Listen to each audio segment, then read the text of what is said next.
दोस्तों नमस्कार, स्वागत है आपका यूट्यूब चैनल एवीटेक में।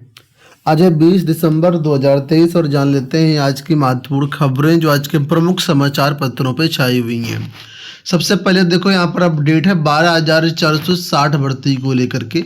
प्राइमरी स्कूलों में बीटीसी के माध्यम से 12,460 अध्यापकों की भर्ती आई थी, जिसका विज्ञापन करीब 2016 के आसपास जारी किया गया था।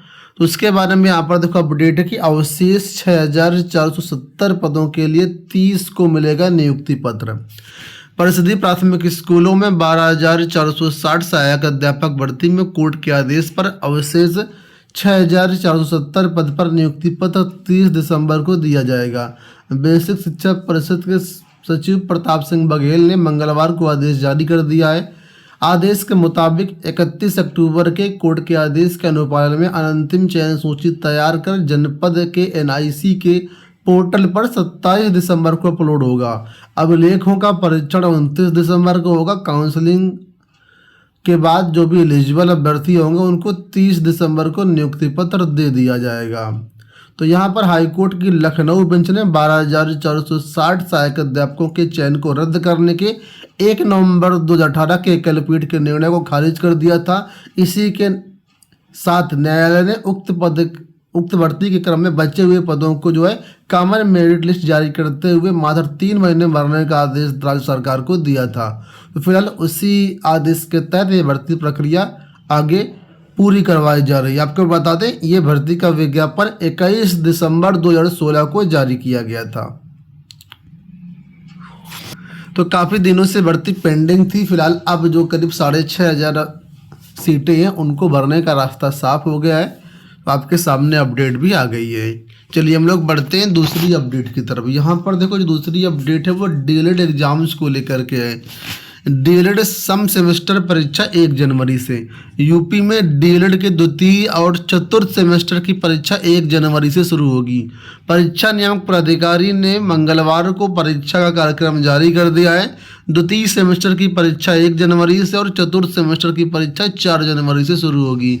यूपी में डीएलएड यानी बीटीसी के विभिन्न बैच के 1,37,000 से अधिक अभ्यर्थी सेमेस्टर परीक्षा के लिए पंजीकृत हैं। पीएनपी की ओर से जारी सूचना के अनुसार द्वितीय सेमेस्टर में वर्तमान भारतीय समाज एवं प्रारंभिक शिक्षा की परीक्षा 1 जनवरी को सुबह 10 से 12 बजे के मध्य होगी। प्रारंभिक शिक्षा के नवीन प्रयास की परीक्षा इसी दिन 1:30 से 3:30 बजे के बीच करवाई जाएगी।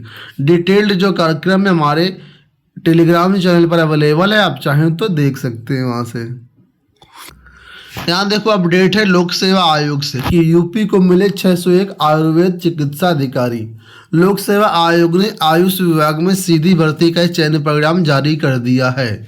उसी के बारे में अपडेट है कि चिकित्सा अधिकारी आयुर्वेद के 611 पदों पर सीधी भर्ती का अंतिम चयन परिणाम जारी कर दिया गया है और इसमें जो भी चयनित अभ्यर्थी हैं वो अपना परिणाम देख सकते हैं। आपको बता दें इसमें अनुसूचित जनजाति श्रेणी के लिए आरक्षित 10 पद अभ्यर्थी उपलब्ध न होने के कारण खाली रह गए हैं, जिसमें पुनर्विज्ञापन की संस्तुति की गई है। इसके साथ ही लोक सेवा आयोग की तरफ से कल स्टाफ नर्स की परीक्षा करवाई गई। स्टाफ नर्स एलोपैथी की जो प्रारंभिक परीक्षा है मंगलवार को संपन्न हुई। इस परीक्षा में करीब 79.51% अभ्यर्थी शामिल हुए। ये परीक्षा सुबह 9:30 से 11:30 बजे के बीच करवाई गई। परीक्षा के लिए 5 शहरों में 193 परीक्षा केंद्र बनाए गए थे। परीक्षा शांतिपूर्ण रही। इसमें सफल होने वाले अभ्यर्थी मुख्य परीक्षा में शामिल होंगे। उसके बाद अंतिम रूप से चयन होगा। चिकित्सा शिक्षा एवं प्रशिक्षण विभाग में स्टाफ नर्स एलोपैथी के 1726 पदों पर भर्ती के लिए मंगलवार को परीक्षा हुई है। इसमें सामान्य ज्ञान के 30 प्रश्न, हिंदी के 20 प्रश्न और नर्सिंग के 120 प्रश्न समेत कुल 170 प्रश्न पूछे गए। प्रत्येक प्रश्न 0.5 मार्क्स का था। 85 अंकों की इस परीक्षा में सफल होने वाले अभ्यर्थी मुख्य परीक्षा में शामिल होंगे। यह भी 85 अंकों की ही होगी और केवल नर्सिंग से जुड़े प्रश्न पूछे जाएंगे। इस परीक्षा में 89,000 अभ्यर्थियों के सापेक्ष में 70,850 अभ्यर्थी शामिल हुए हैं। आपको बता दें इसका विज्ञापन 21 अगस्त 2023 को जारी किया गया था। अब आने वाले टाइम पर जो भी अभ्यर्थी क्वालिफाई होंगे वो मेंस परीक्षा के लिए जाएंगे। यहाँ पर देखो अपडेट है, सरकारी नौकरी रोजगार अधिकार को लेकर के 8वें दिन धरना जारी। सरकारी नौकरी रोजगार अधिकार को लेकर के 8वें दिन भी धरना प्रदर्शन जारी रहा। दिल्ली में संयुक्त युवा मोर्चा की मीटिंग में देशव्यापी अभियान चलाने के आह्वान पर 25 दिसंबर को पत्थर गिरजाघर पर महत्वपूर्ण मीटिंग बुलाई गई है, जिसमें 6 लाख रिक्त पदों को भरने के चुनावी वायदे को पूरा करने, शिक्षा आयोग का गठन करने, प्रदेश में रोजगार संकट हल करने के जैसे ठोस कदम उठाने पर जो है रणनीति तैयार की जाएगी। धरना प्रदर्शन की अगुवाई कर रहे युवा मंच अनिल सिंह ने कहा कि शिक्षा आयोग गठन में देरी का मकसद जो है आचार संहिता लागू होने से लटकाए रखना है, जिससे शिक्षकों के लाखों रिक्त पदों को विज्ञापित करने, टीजीटी पीजीटी के विज्ञापन में 25,000 पदों को शामिल करने जैसी मांग जोर न पकड़े। अगर सरकार लाखों युवाओं के भविष्य के प्रति जरा भी गंभीर होती तो 21 अगस्त को शिक्षा सेवा चयन आयोग विधेयक की गजट नोटिफिकेशन जारी होने के बाद की इस समयावधि में अध्यक्ष सदस्यों की नियुक्ति आसानी से की जा सकती थी, लेकिन अभी तक अध्यक्ष सदस्यों की नियुक्ति प्रक्रिया शुरू करने को लेकर सरकार की ओर से किसी तरह की सूचना नहीं मिली, जिससे युवाओं में आक्रोश व्याप्त है। तो यहाँ पर बहुत सारे अभ्यर्थी थे, नाम स्क्रीन पर आप लोग देख सकते हैं। यूपी टीजीटी पीजीटी भर्ती 2021 द्वितीय प्रतीक्षा सूची की जो काउंसलिंग डेट है और जो काउंसलिंग कट ऑफ है वो जारी कर दी गई है। यहाँ पर देखिए ये कट ऑफ है आपके सामने दी गई। स्पेशल कैटेगरी के सभी अभ्यर्थियों की यहाँ पर कट ऑफ है। स्पेशल कैटेगरी की देखा जाए तो ये पहली काउंसलिंग है, लेकिन अगर हम टीजीटी पीजीटी के हिसाब से देखें तो टीजीटी पीजीटी 2021 भर्ती की द्वितीय काउंसलिंग है। एक काउंसलिंग ऑलरेडी हो चुकी है। तो जो भी अभ्यर्थी इस कट ऑफ के दायरे में आते हैं वो लोग अपना काउंसलिंग में पार्टिसिपेट करें। डिटेल्ड वीडियो हमने ऑलरेडी कल बना दिया हुआ कि कट ऑफ काउंसलिंग जो है कब होगी, कहाँ होगी, क्या क्या डॉक्यूमेंट्स लेकर के जाना है, सभी विषयों की कट ऑफ हमने ऑलरेडी का वीडियो बनाया हुआ है। आप चैनल पर जाकर के वीडियो देख सकते हैं। यहाँ देखो अपडेट है कि पुलिस में बढ़ेगी नारी शक्ति, 13,000 भर्तियां होंगी। प्रदेश पुलिस में अगले साल नारी शक्ति में जबरदस्त इजाफा होने वाला है। उत्तर प्रदेश पुलिस भर्ती प्रोन्नति बोर्ड जल्द ही जिन 60,224 सिपाहियों की सीधी भर्ती करने जा रहा है, इसमें करीब 12,000 महिलाएं भी शामिल हैं। इसके अलावा पीएससी की 3 महिला वाहिनियों में से एक में भर्ती की अनुमति भी शासन ने प्रदान कर दी है। इसके लिए अलग से 761 महिलाओं की भर्ती की जाएगी। अगले 2 महीने के भीतर नागरिक पुलिस, पीएससी, अग्निशमन सेवाएं, उत्तर प्रदेश विशेष सुरक्षा बल में भर्तियों के अलावा कंप्यूटर ऑपरेटर और प्रोग्रामर समेत करीब 80,000 पदों पर भर्ती प्रक्रिया शुरू होने वाली है। तो पुलिस में अगर देखा जाए तो कुल मिलाकर के 80,000 पदों पर भर्ती प्रक्रिया शुरू होगी। इसमें अलग अलग पद रहेंगे। इसमें कांस्टेबल के 60,000 पद रहेंगे, बाकी पीएससी, अग्निशमन, कंप्यूटर ऑपरेटर मिलाते हुए सब 80,000 पद होंगे। आगे देखिए बताया गया कि पीएससी के अलावा बाकी शाखाओं में नियमों के मुताबिक 20% महिलाओं की भर्ती होनी है।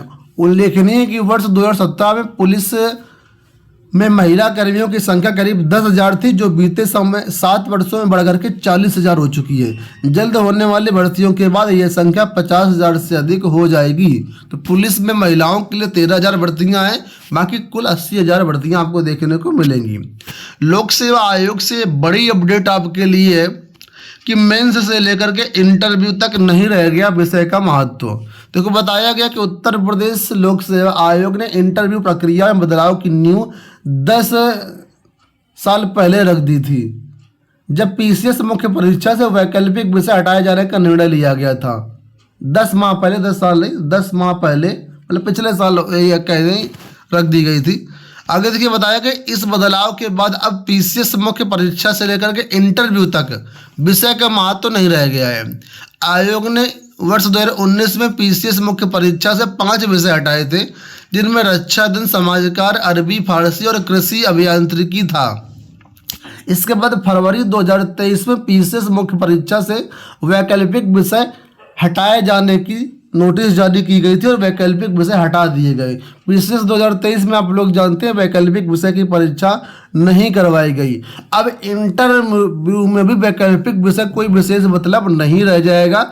उसी के बारे में यहाँ पर अपडेट दिया गया है कि आयोग को या प्रदेश को ऐसे अफसर चाहिए जो अपने प्रदेश को अच्छी तरीके से समझते हैं और जानते हैं, क्योंकि पीसीएस में चयन होने के बाद उन्हें उत्तर प्रदेश के विभिन्न जिलों में लोगों के बीच जाकर के बतौर प्रशासक काम करना है। इसी को आधार मानते हुए पीसीएस मुख्य परीक्षा में यूपी विशेष सामान्य दर के प्रश्न पत्र शामिल किए गए हैं। ये प्रश्न पत्र यूपी की योजनाओं, संस्कृति, लोक कलाओं, यूपी के इतिहास, सभ्यता, वास्तुकला, यूपी में ग्रामीण और विभिन्न मुद्दों से संबंधित होते हैं। तो कुल मिलाकर के जो आयोग की बैठक अब 18 दिसंबर को हुई है, इसमें 14 राज्यों के लोक सेवा आयोग के सदस्य आए थे, प्रतिनिधि आए थे। तो यहाँ पर इन सब पर चर्चा हुई और अब जो है मेंस से लेकर के इंटरव्यू तक विषय का महत्व तो नहीं रह गया, ओवरऑल सारी चीज़ें देखी जाएंगी। अंत में यहाँ पर देखो अपडेट की पुरानी पेंशन एनपीएस कटौती मामले को लेकर के प्रदेश भर में घेरा डीआईओएस कार्यालय। प्रदेश में शिक्षक कर्मचारियों को पुरानी पेंशन देने, एनपीएस कटौती में गड़बड़ी पर कार्रवाई आदि मांगों को लेकर के UP education ministerial officers association ने मंगलवार को प्रदेश भर में डीआईओएस कार्यालयों पर प्रदर्शन किया। साथ ही डीआईओएस के माध्यम से महानिदेशक स्कूली शिक्षा व निदेशक माध्यमिक व बेसिक शिक्षा को ज्ञापन भेजकर जल्द कार्रवाई की मांग की। तो फिलहाल आप लोग जानते हैं कि पुरानी पेंशन की लगातार मांग जो है चल रही है और अब इसमें देखना ये होगा कि सरकार क्या निर्णय लेती है। हालांकि सरकार जो है साफ कर चुकी है कि हम पुरानी पेंशन नहीं देंगे, लेकिन एनपीएस कटौती का भी मामला है और इसके लिए प्रयास जारी है। दोस्तों ये हो गई आज की सारी सूचनाएं। इस वीडियो में इतना ही, धन्यवाद।